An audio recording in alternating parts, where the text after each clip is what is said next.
Très bien. Alors, donc, on va continuer. On va continuer, s'il vous plaît.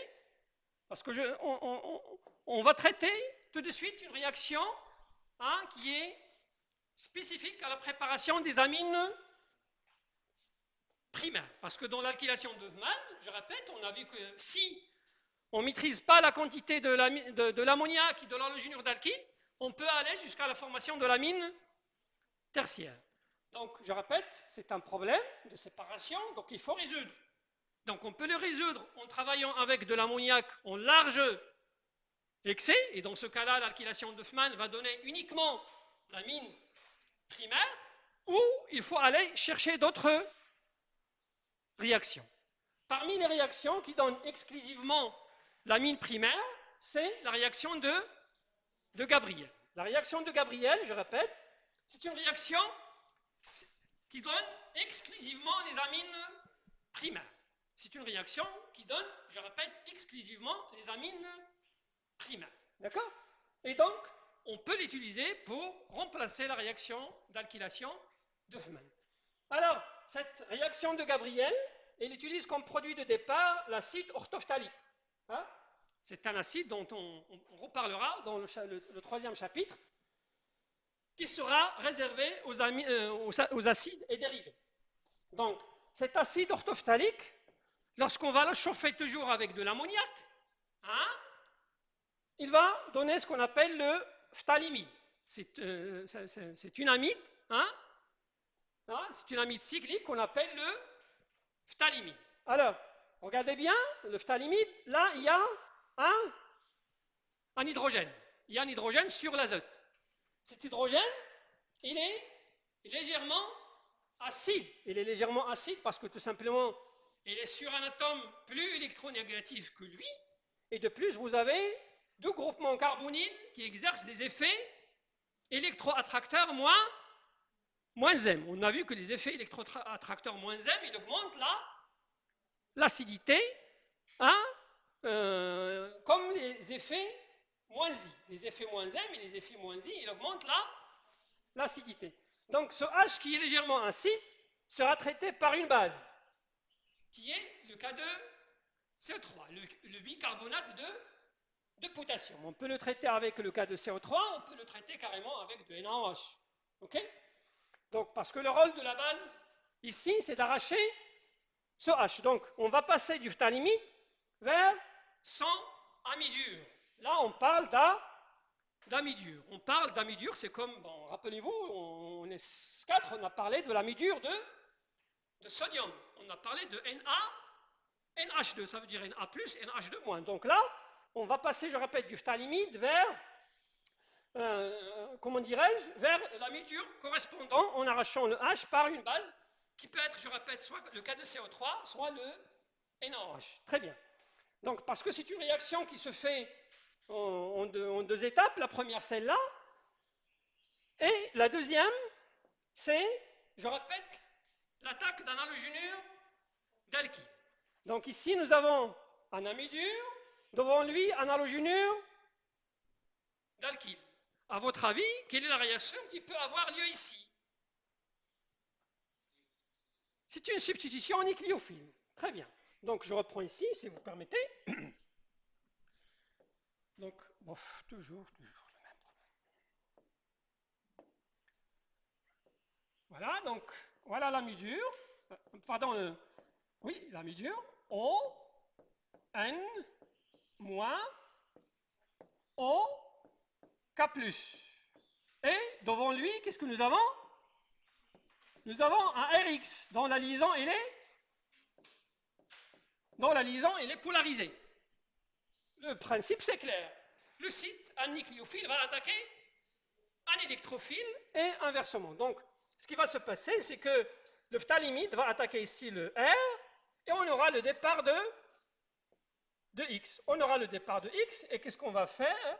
On va faire une alkylation. On va faire une alkylation du phtalimide. On a le N, R, O plus KX. Donc c'est rare qu'on va écrire les produits minéraux parce que ça ne m'intéresse pas. Ce qui m'intéresse, c'est le produit organique parce que tout ce qui est composé inorganique va passer dans la phase aqueuse. D'accord? Donc, dorénavant, je ne vais pas essayer de les signaler.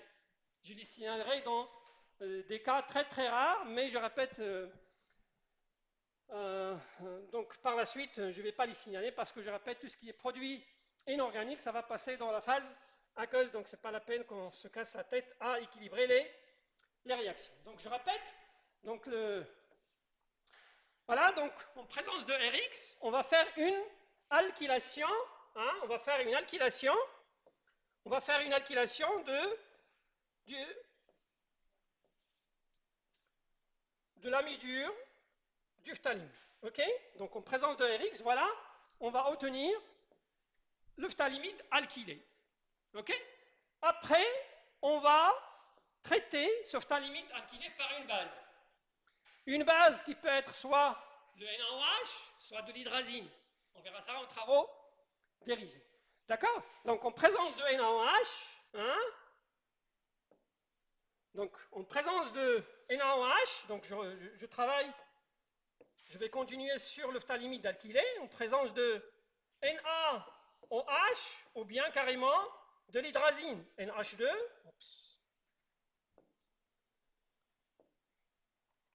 NH2, NH2, de l'hydrazine. Hein.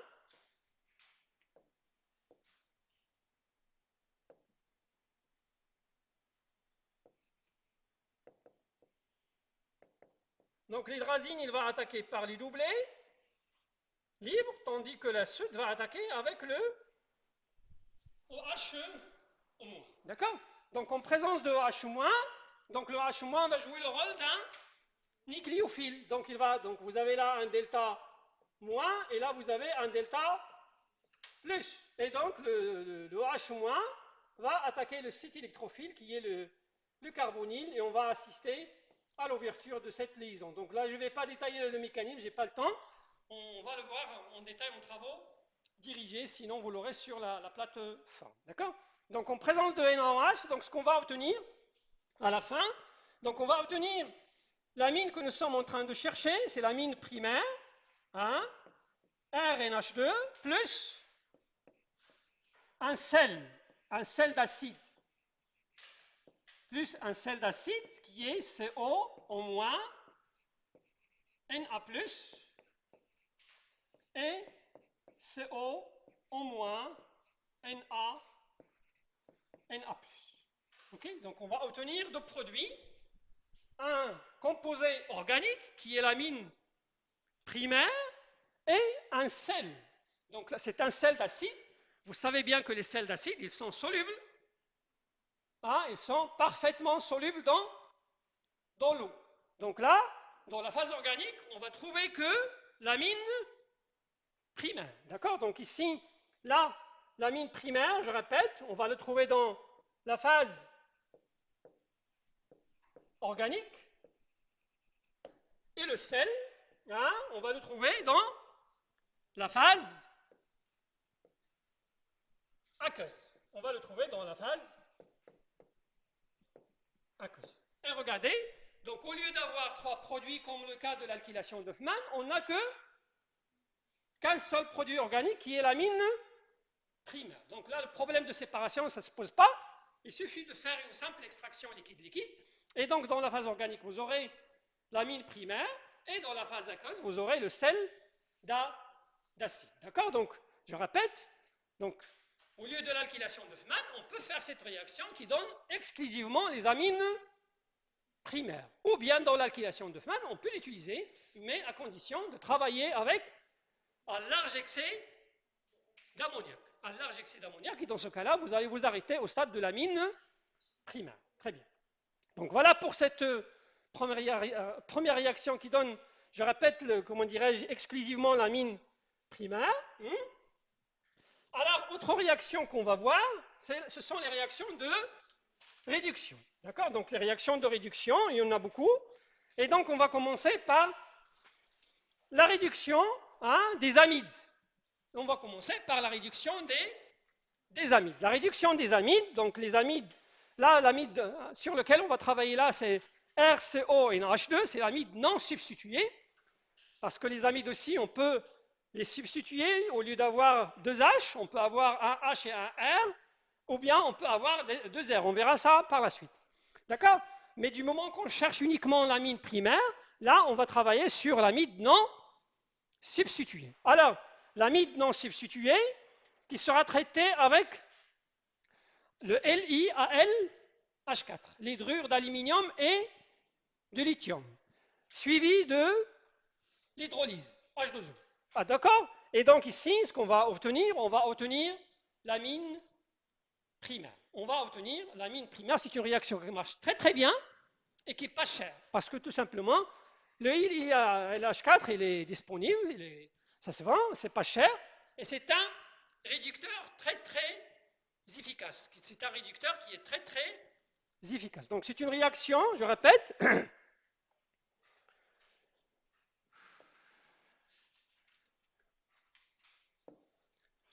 la seule chose qu'il faut savoir, s'il vous plaît, c'est celle-là. Donc on va utiliser, je répète, l'amide non substituée qu'on va traiter avec le LiAlH4. Le LiAlH4, je répète, c'est un très très bon réducteur. Hein? Donc le AlH4, la structure de Lewis, donc vous avez Al, H, H,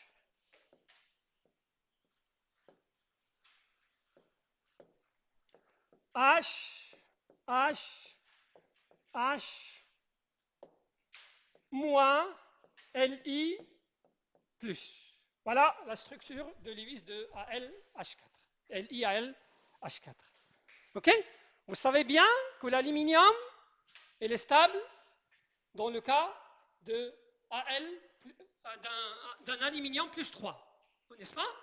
Un aluminium plus 3, ça veut dire que tel que le ASL3, il n'y a pas. Mais là, je répète, cette hydrure, elle est susceptible de donner 2 H-. Il va donner 2 H- pour qu'il prend, je répète, sa forme la plus stable, pour qu'il retourne à la forme la plus stable. Donc la réaction, je ne vais pas donner le mécanisme parce qu'on va le traiter aussi en travaux dirigés. Donc je répète, le temps ne permet pas de faire tout ça.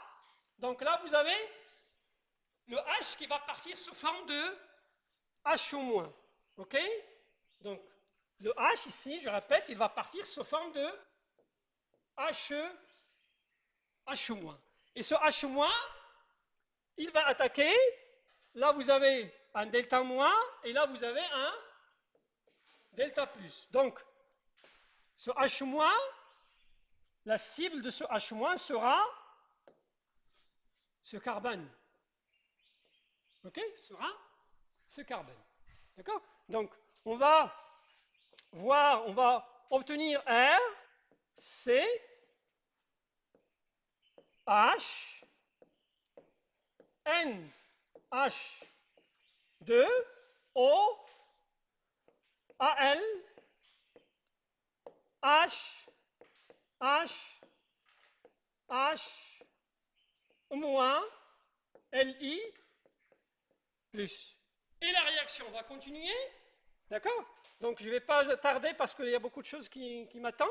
Et donc, après hydrolyse, parce que donc un deuxième, normalement, bon, je continue là, donc il faut que. Parce qu'un deuxième H- va aller attaquer là, et on aura la rupture de cette liaison. Pour obtenir à la fin R, C, N, H2, donc les H de l'hydrure d'aluminium et de lithium, on va les trouver sur le carbone. Donc voilà la réduction des amides non substituées, comment ça se fait pour donner des amines primaires. Donc c'est une réaction de réduction qui marche très très bien et qui donne aussi uniquement les amines primaires. D'accord? Donc voilà la première réaction de réduction qu'on va traiter. La deuxième réaction qu'on va traiter, c'est la réduction des nitriles. Donc les amides donnent comment dirais-je, de l'amine primaire uniquement, les amides non substitués évidemment. Les nitriles aussi, ils peuvent être réduits de 2 façons. Ils peuvent être réduits par le LiAlH4, comme les amides non substitués, en donnant 2 hydrures H-, parce que, je répète, le LiAlH4, il peut donner jusqu'à 2He-. D'accord?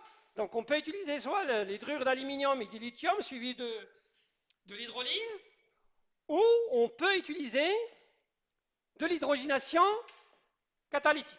H2, nickel, palladium, ça dépend de ce que vous avez comme catalyseur, ce qu'on appelle une hydrogénation catalytique, et donc le produit final sera, comment dirais-je, l'amine primaire. Donc on peut faire soit la réduction des amides non substitués, ou bien des nitriles. Je signale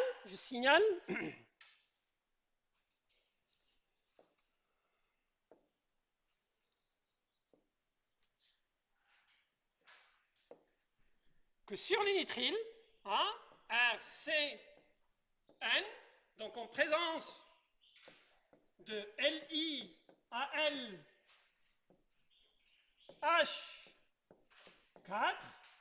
suivi de H2O, là, je répète, on va obtenir, l'amine primaire. Ok? Où faut-il placer les H rouges? Où faut-il placer les H bleus? Il ne faut pas beaucoup réfléchir, parce que tout simplement, vous avez là une liaison qui est très très polaire. Et nous avons dit que l'hydrure LiAlH4, il peut donner jusqu'à 2 H-. Donc les H-, on va les trouver sur le... Très bien. Donc là, on va trouver des H rouges qui vont venir de l'hydrure d'aluminium et de lithium. Et sur l'azote, on va trouver les H qui viennent de l'eau, de l'hydrolyse. Ok?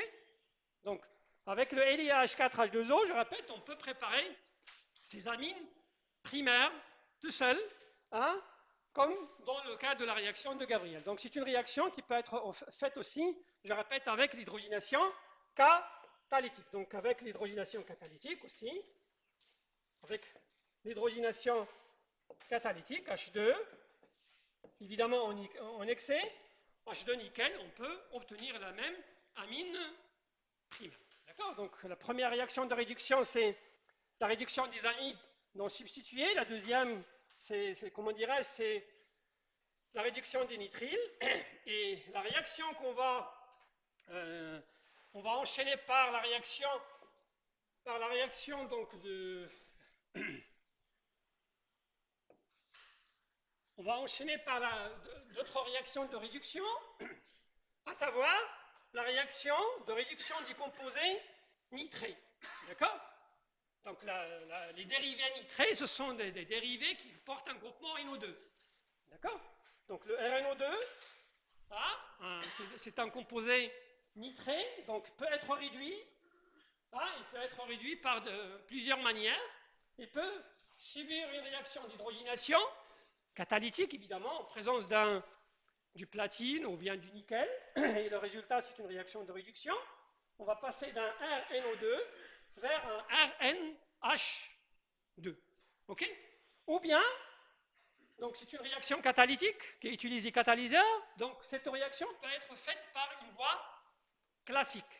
D'accord? Il peut être fait par une voie classique, parce qu'en chimie organique, il y a des réactions qu'on peut faire par voie catalytique en utilisant des catalyseurs. Il y a des réactions qu'on peut faire par voie classique en utilisant de la chaleur ou bien d'autres réactifs tels que ces réactifs que vous voyez devant vous. D'accord?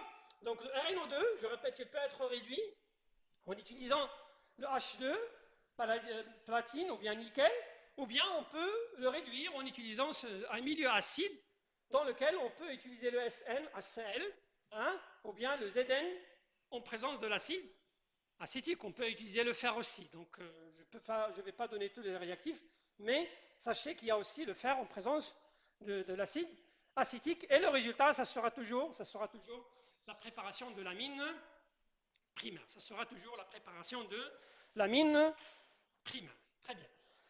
Autre réaction de réduction qu'on va traiter, c'est la réduction des oxymes. C'est une fonction dont on n'a pas encore parlé. jusqu'à présent. Donc les oxymes, là, voici la fonction oxyme. C'est un C doublement lié à N. Le N, il est lié à 1 OH. D'accord? C'est une fonction, je répète, dont on n'a pas encore parlé. Et la voici, donc on verra par la suite comment on peut la préparer. Donc c'est une réaction toujours de réduction qui va être faite avec de l'hydrogène catalytique en présence d'un catalyseur.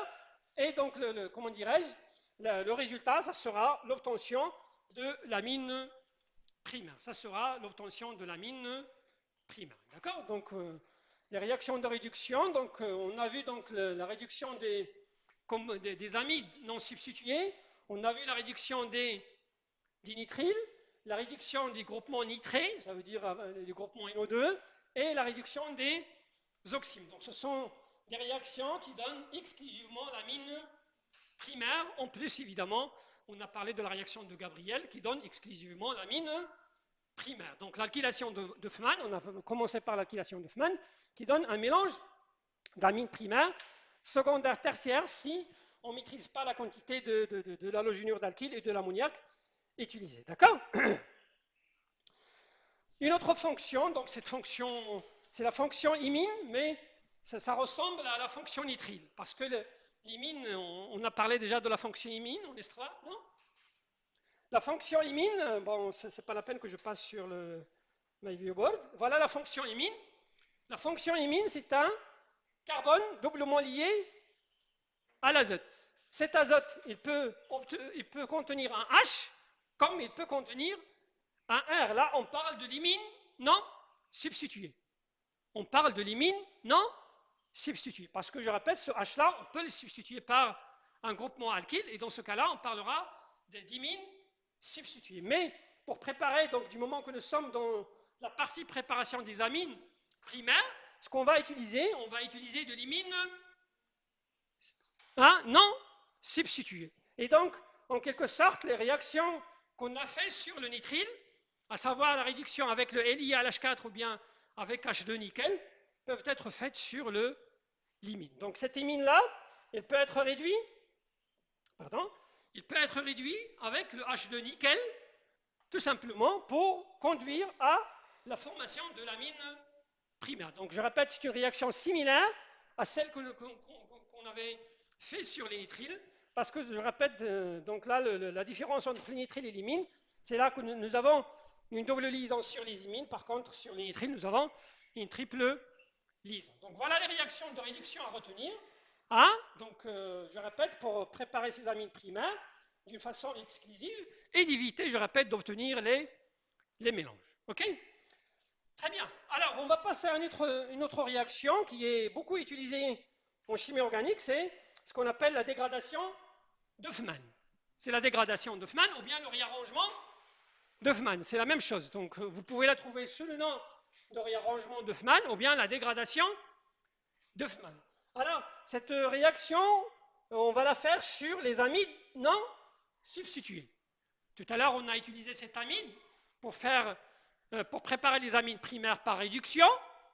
Et rappelez-vous, on a obtenu RCH2 et NH2, mais dans le réarrangement d'Hoffmann, on ne va pas obtenir la même amine. On va obtenir, c'est une réaction qui se fait en deux étapes, on les verra en détail. On va obtenir, regardez qu'est-ce qu'on a obtenu. On a obtenu une amine. Mais qu'est-ce qu'il a de différence avec l'amine qu'on a obtenue lorsqu'on a utilisé le LiAlH4 hydrolyse? Quelle est la différence entre les deux? La première, lorsqu'on a utilisé le LiAlH4, le carbone que nous avons sur l'amide non substitué, on le trouve sur l'amine. Mais là, nous l'avons perdu. Nous l'avons perdu sous forme de CO2. Nous l'avons perdu sous forme de CO2. D'accord? Donc là, c'est une dégradation. D'accord? Parce que tout à l'heure, j'ai dit qu'on peut le trouver sous le nom de réarrangement ou bien de dégradation. Donc c'est une dégradation d'Hoffmann parce que tout simplement, la molécule de départ, il a perdu un carbone et la chaîne carbonée n'est plus la même. Là, on obtient une chaîne carbonée avec un N-1. D'accord? Donc c'est une dégradation, ou bien c'est un réarrangement d'Hoffmann qui se fait en deux étapes. Donc on va traiter le mécanisme rapidement, on va le reprendre en détail en travaux dirigés. Voilà, donc on va prendre l'amide non substituée, donc en présence de la soude, hein, en présence de NaOH, ce qui va se passer, le H- va aller arracher un H parmi les deux. Là, vous avez deux H. D'accord? Donc, on va transformer l'amide en son sel. On va obtenir RCONH-. OK? Bon, c'est un système conjugué dans lequel la charge moins peut être elle est conjuguée avec la double liaison. Donc, on peut avoir cette forme limite. Bon, alors, je la mets ici.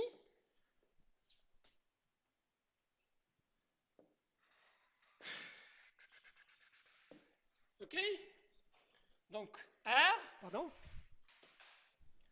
Je reprends ici, donc je parlais de R, CO, N, H, moins. Donc celui-là, il a la forme limite suivante. R, C, qu'est-ce qu'on a dit? Voilà, donc, et voilà. On aura ici O moins, et là, qu'est-ce qu'on aura? N, H, parce que tout simplement, on va additionner le dibrome. Dans le dibrome, la liaison n'est pas polarisée. C'est une molécule homonucléaire. On a le même noyau, donc on n'a pas de site électrophile, on n'a pas de site nucléophile.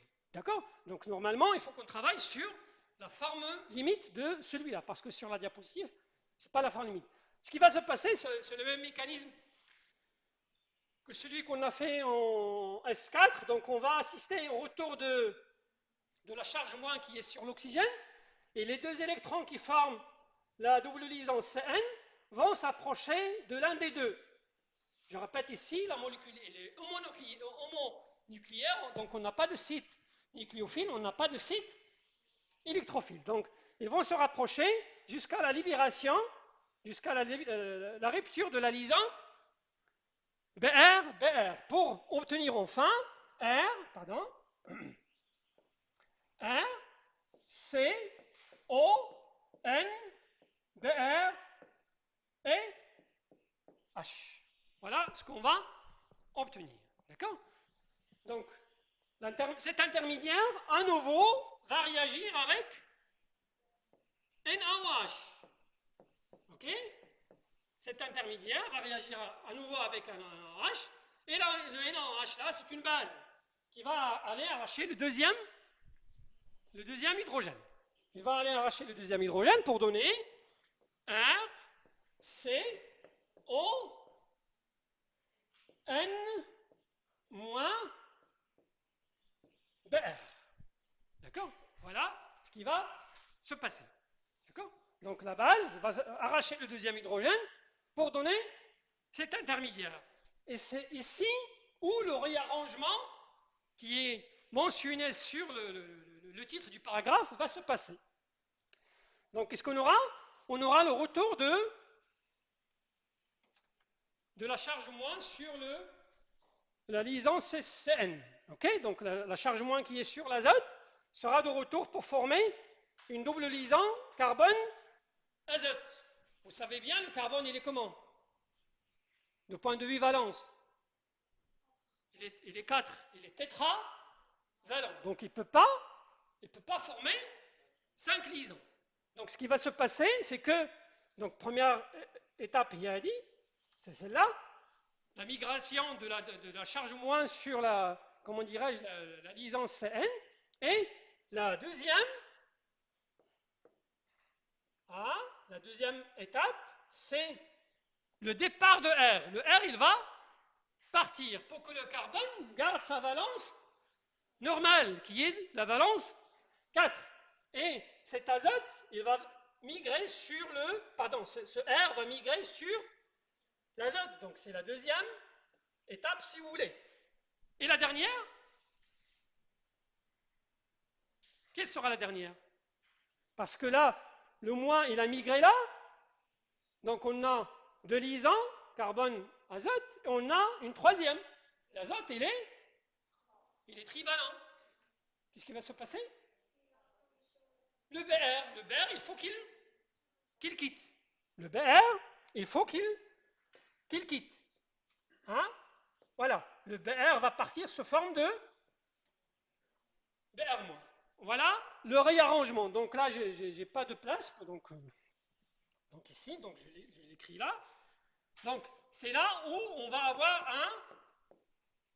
un réarrangement. Le réarrangement, ça veut dire l'architecture ou bien l'emplacement comment dirais-je, des différents atomes sur la chaîne de départ ne sera plus le même. Donc là, avec le réarrangement, qu'est-ce que je vais obtenir? Je vais obtenir un R, je vous écoute, lié à N, très bien. Le N, il est doublement lié à C, le C, il est doublement lié à O. Très bien. Voilà le résultat de la première étape. Le résultat de la première étape, c'est la formation de ce qu'on appelle un isocyanate.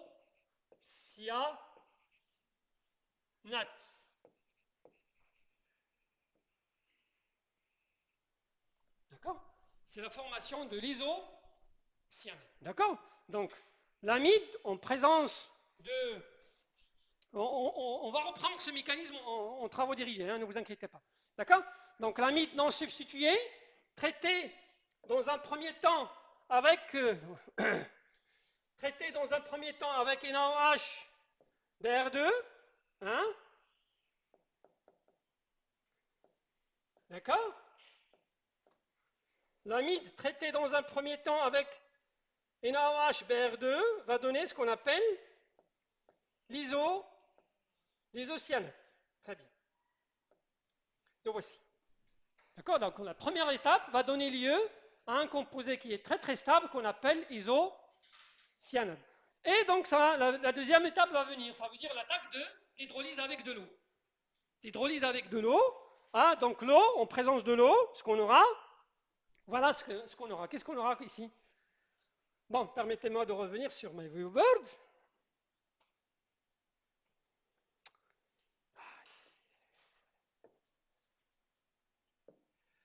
Donc là, les isocyanates, je reprends ici. R, nous avons dit R, N, doublement lié à C, O. Et donc ici, je répète, on va hydrolyser avec de l'eau. L'eau, il va intervenir en tant que quoi? Il va intervenir ici. Qu'est-ce que vous avez ici? Vous avez le O, le N qui sont hybridés. Comment ils sont hybridés? Non, sp2, c'est pas sp3. Donc ils vont exercer des effets électroattracteurs moins M, n'est-ce pas? Et donc par conséquent, on aura ici un delta moins, et là un delta moins, et là, et devant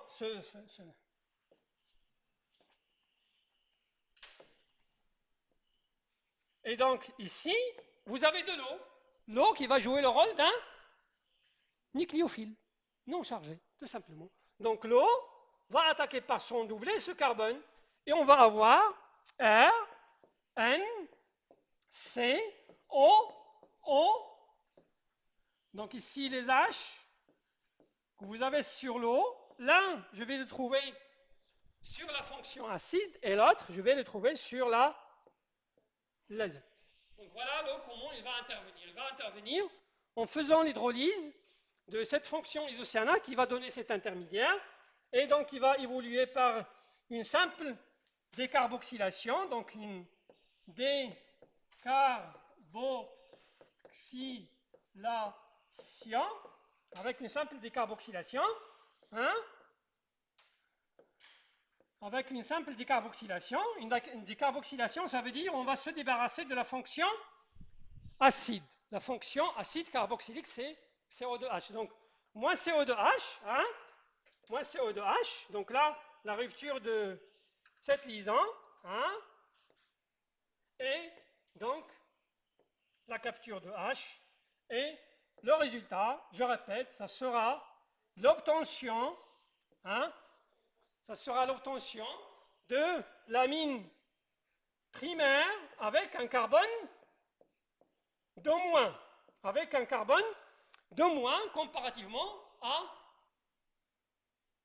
la fonction amide de départ. Donc ici, on a perdu le carbone de la fonction amide sous forme de CO2, d'où le nom de la dégradation d'Hoffmann ou bien le réarrangement d'Hoffmann. Ok? C'est soit le réarrangement, soit la dégradation, parce que tout simplement, on a perdu un carbone.